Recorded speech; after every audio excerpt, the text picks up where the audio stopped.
ఏలూరు జిల్లాలో ప్రముఖ పుణ్యక్షేత్రం ద్వారకా తిరుమల ఆలయంలో వైశాఖ మాస బ్రహ్మోత్సవాలు ఘనంగా ప్రారంభమయ్యాయి. ఉత్సవాల్లో భాగంగా మొదటి రోజున స్వామివారు శ్రీ మహావిష్ణు అలంకారంలో భక్తులకు దర్శనమిచ్చారు. స్వామి అమ్మవార్లను ఆలయ అర్చకులు పెండ్లి కొడుకు పెండ్లి కూతురుగా అలంకరణ చేశారు. ముందుగా ఆలయ నిత్య కళ్యాణ మండపంలో స్వామి అమ్మవార్లను ప్రత్యేకంగా స్వామి అమ్మవార్లను ప్రత్యేకంగా ఏర్పాటు చేసిన మండపంపై ఉంచి అలంకరణ చేశారు. అనంతరం అర్చకులు స్వామి అమ్మవార్ల ఉత్సవమూర్తులకు హారతులు పట్టి వేద మంత్రాలు మంగళ వాయిద్యాల నడుమ స్వామి అమ్మవార్లను పెళ్లి కొడుకు పెళ్లి కూతురుగా అలంకరించి ముస్తాబు చేశారు. ఈ కార్యక్రమంలో ఆలయ ఈవో వేంద్ర త్రినాథరావు పాల్గొన్నారు. బ్రహ్మోత్సవాల సందర్భంగా భక్తులకు కావాల్సిన అన్ని సౌకర్యాలు ఆలయ అధికారులు ఏర్పాటు చేశారు.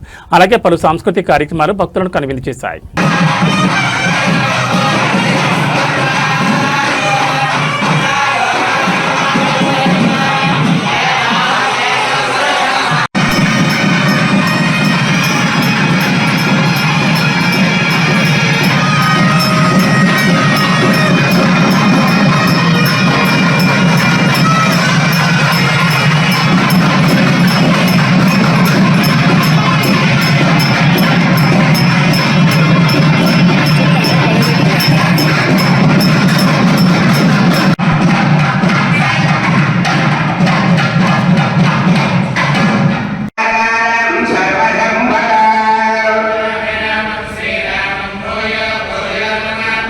Right.